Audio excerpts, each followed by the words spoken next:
From the PEP Radio Newsroom, this is the daily news for January 23rd, 2026. These are the stories we are covering at this hour. The House passed this year's final batch of spending bills on Thursday as lawmakers, still smarting from last fall's record 43-day shutdown, worked to avoid another funding lapse for a broad swath of the federal government. The four bills total about $1.2 trillion in spending and now move to the Senate with final passage needed next week before a January 30th deadline to avoid a partial government shutdown. Three of the bills had broad bipartisan support. They funded defense and various other departments, including education, transportation, and health and human services. A fourth bill, funding the Department of Homeland Security, was hotly disputed as Democrats voiced concerns that it failed to restrain President Donald Trump's mass deportation efforts. Republicans were able to overcome the Democratic objections and muscle the Homeland Security bill to passage in a 220 to 207 vote. The broader package, which funds a 3.8% pay raise for the military, passed in a 341 to 88 vote. Democrats had few good options to express their opposition to Homeland Security funding. Lawmakers, when confronting a funding impasse, generally turn to continuing resolutions to temporarily fund agencies at their current levels, but doing so in this case would simply cede more Homeland Security spending decisions to Trump, said Representative Rosa DeLauro, the top Democrat on the House Appropriations Committee. Also, there was a concern that a failure to fund Homeland Security would hurt disaster assistance programs, while agencies such as the Transportation Security Administration, while ICE and Customs and Border Protection would simply carry on.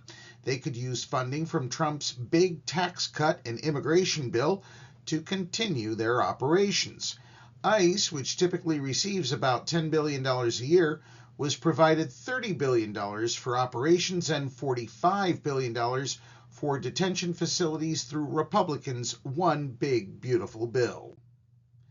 Turning to news from Canada, Canadian Prime Minister Mark Carney responded to U.S. President Donald Trump and his comment that Canada lives because of the United States on Thursday by saying Canada thrives because of Canadian values.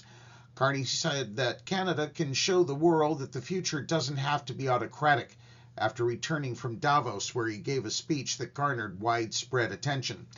In Davos, at the World Economic Forum, Carney condemned coercion by great powers on small countries without mentioning Trump by name.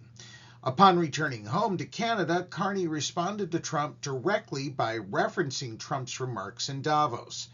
Canada lives because of the United States, Trump said. Remember that, Mark, the next time you make your statements. Well, he retorted, Canada doesn't live because of the United States. Canada thrives because we are Canadian, Carney responded on Thursday.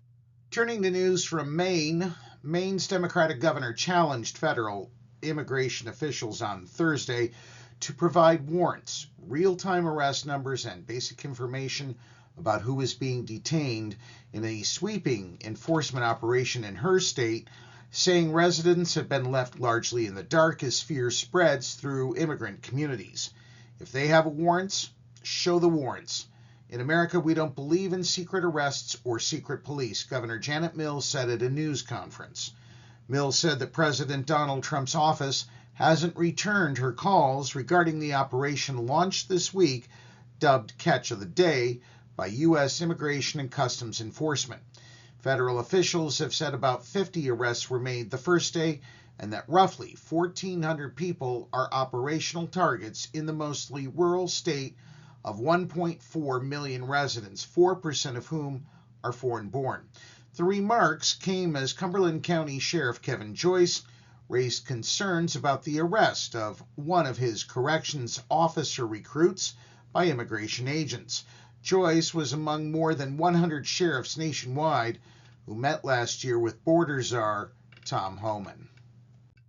And that's the news for this hour. If you are watching our news, Videos on YouTube, please be sure to subscribe to our channel. PEP Radio is available on the Live 365 app, the PEP Radio page at paequality.com, Roku, and Alexa. Up next, we have the Meadville area weather forecast here on PEP Radio.